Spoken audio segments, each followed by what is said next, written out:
राजू भाई ग्रुप के तमाम ही नौजवान साथियों का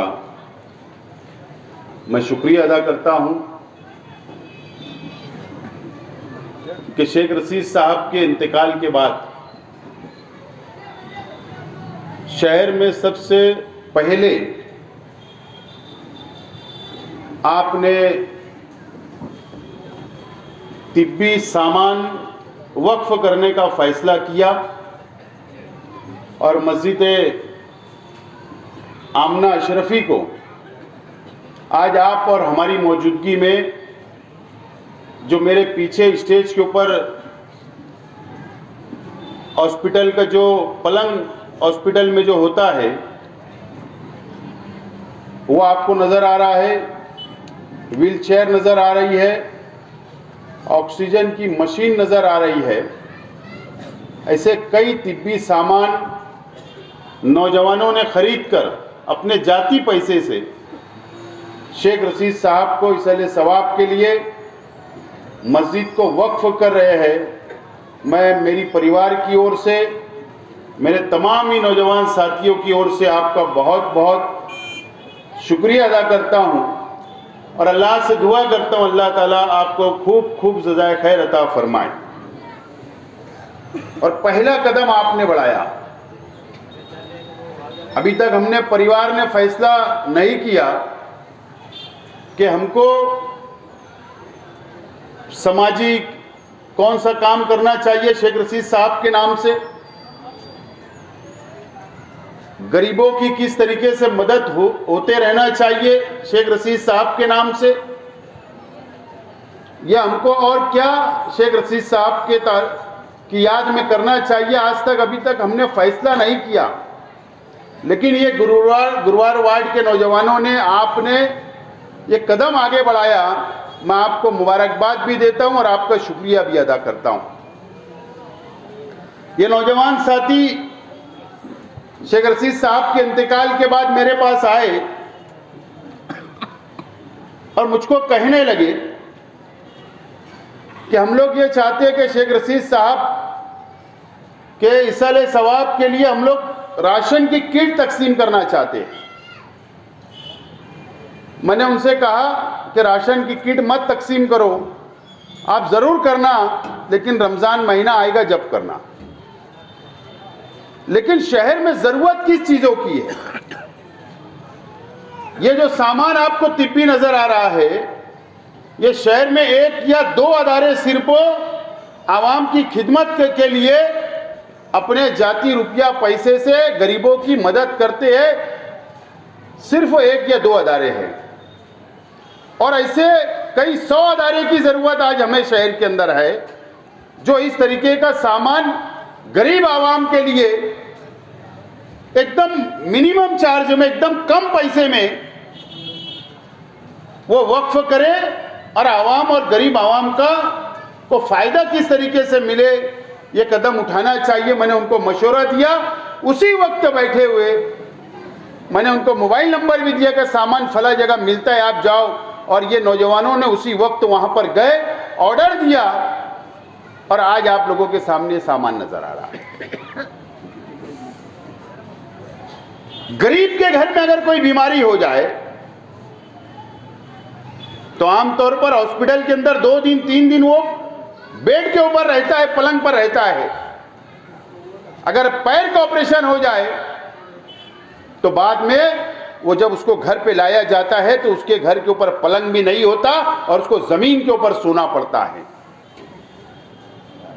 लेकिन आज ये पलंग आपको नजर आ रहा है जो हॉस्पिटल के अंदर होता है, ये जो मस्जिद को दिया जाएगा, जहां तक मेरी मालूमात है कि ये लोग मस्जिद के जिम्मेदारान को वक्फ करेंगे तो सिर्फ 10 रुपया रोज या 5 या 15 रुपया रोज का वो रेट रखेंगे ताकि गरीब भी अदा कर सके। और एक महीना भी अगर वो गरीब के घर में जो पेशेंट होगा, जो बीमार होगा, वो पलंग के ऊपर रहेगा तो 300 रुपया महीना सिर्फ को लग सकता है। आज हम लोगों ने देखा कोरोना के जमाने में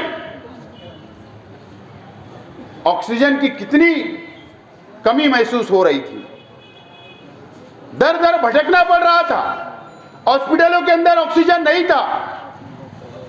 कई लोग को ऑक्सीजन नहीं मिला और वो इंतकाल कर गए, दुनिया से चले गए।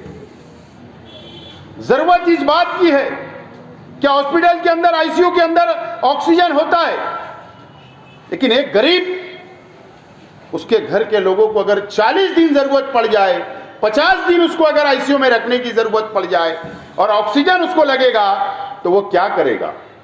उसके पास तो इतना रुपया पैसा नहीं होता कि वो जेब से आईसीयू का बिल भर सके, हॉस्पिटल का पैसा अदा कर सके। कम से कम उसके लिए राहत होगी कि यह ऑक्सीजन मशीन अगर चंद पैसों के अंदर रोजाना भाड़े पर, किराए के ऊपर अगर उसको घर के अंदर मिल जाए, तो वो चाहे 2 महीना लगे, वो ऑक्सीजन मशीन उसके पास रहेगी और उसको ऑक्सीजन मिलता रहेगा। ये कितनी बड़ी चीज है, आज हमको नजर नहीं आ रही है। व्हीलचेयर,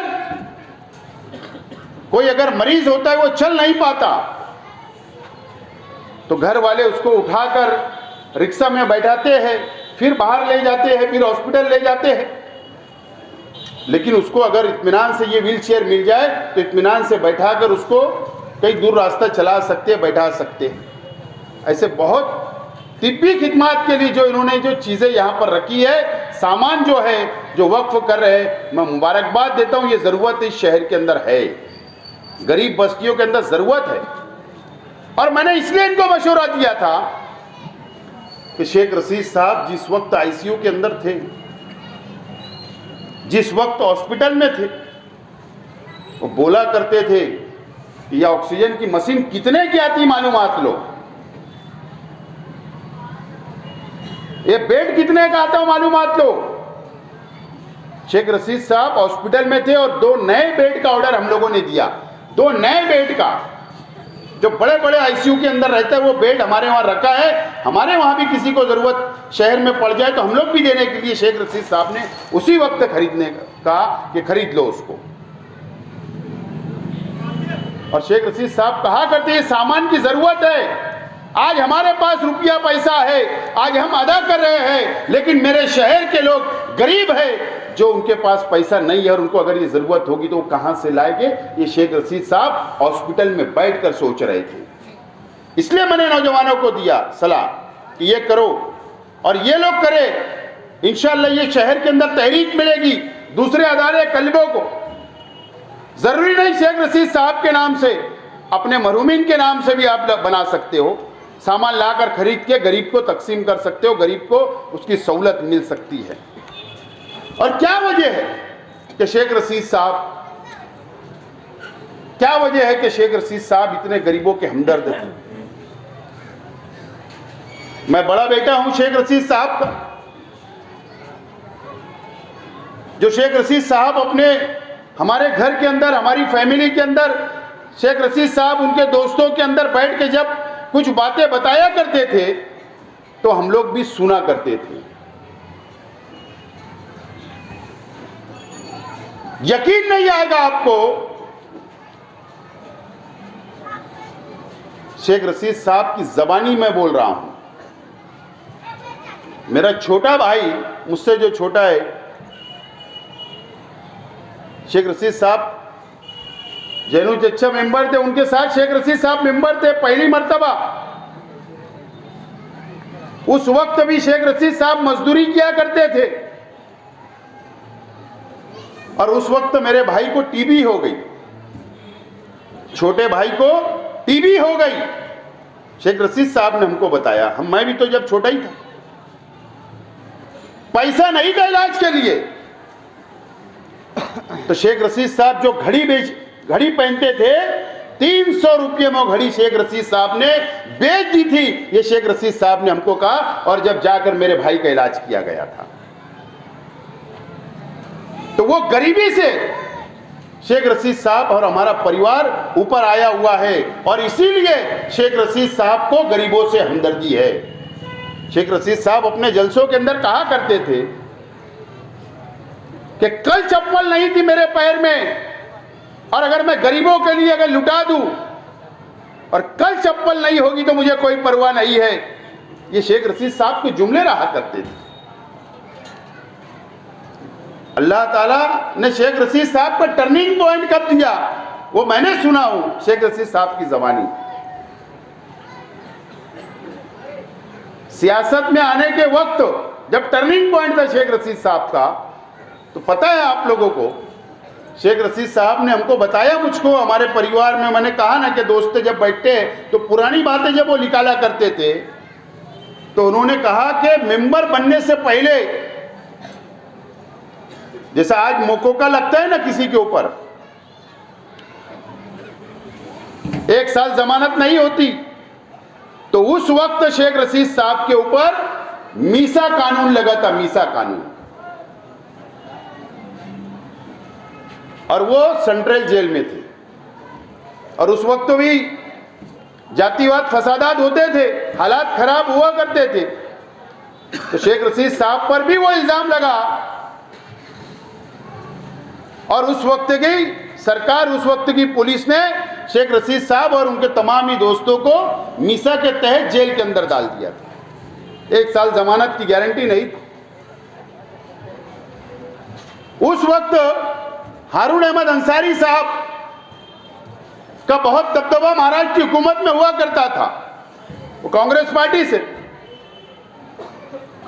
मुस्तफा सेठ बीड़ी वाले, फकीर मोहम्मद शहादत खान और यूसुफ बाबा, उनको यूसुफ डबल के नाम से पहचानते थे, और मेरे चाचा बशीर चाचा, ये सभी लोग हारून अहमद अंसारी साहब के पास मुस्तफा सेठ ने लेके गए और बताया, पूरी दास्तान बताया कि मीसा के अंदर बंद है,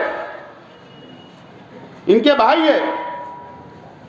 और उस वक्त वजीर आला को, चीफ मिनिस्टर को पावर हुआ करता था कि अगर किसी को 1 साल की सजा, 1 साल के लिए अगर जेल में डाला गया तो बीच में जमानत दे देना, छोड़ देना।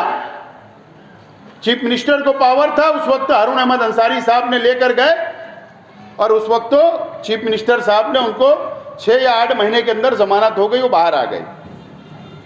उस वक्त इलेक्शन लग गया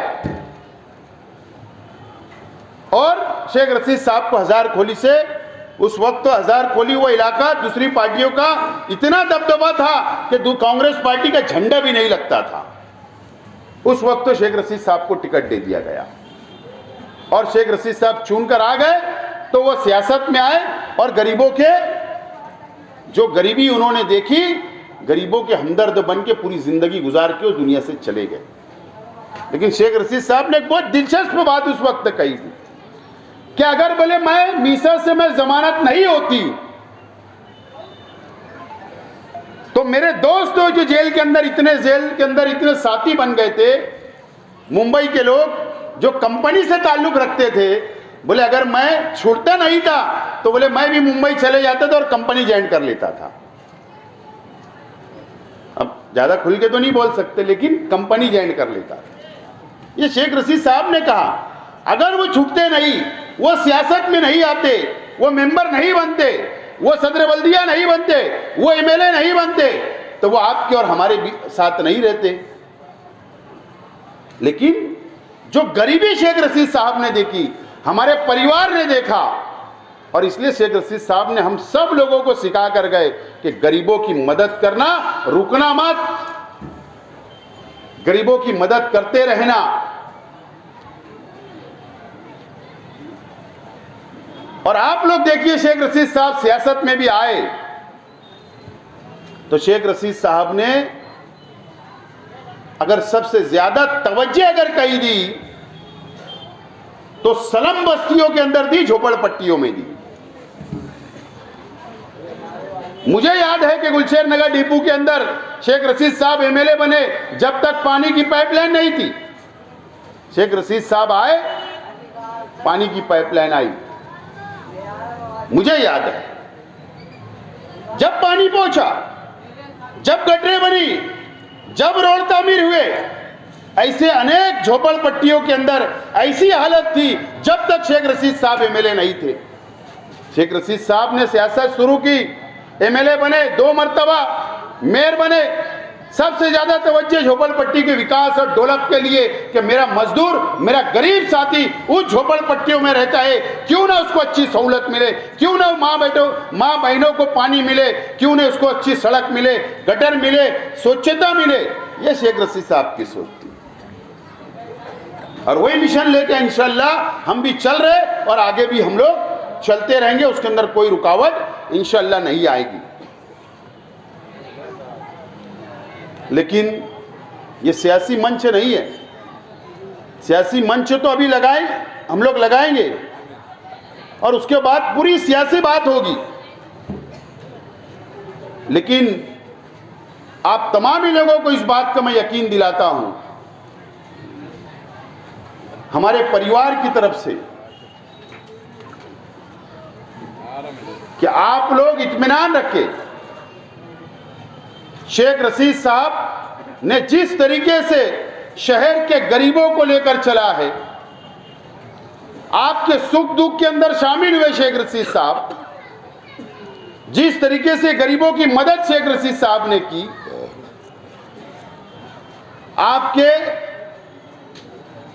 मैंने देखा हूं कि ऑफिस के ऊपर बैठ के कई हमारी बेटियों की, कई बहनों की पंचायत शेख रशीद साहब ने हल की। वो तमाम ही काम जो समाज के, जो गरीबों के, हर काम शेख रशीद साहब जो किया करते थे, इंशाअल्लाह हम लोग कोशिश करेंगे कि उसी रास्ते के ऊपर चले, आप लोगों की मदद करते रहे, आप लोग के सुख दुख में रहे और आप लोगों के मसाइल हल करते रहे। इस बात का मैं वादा करता हूं मेरी परिवार की तरफ से और हम तमाम ही लोगों की तरफ से। आप लोग इत्मीनान रखिए।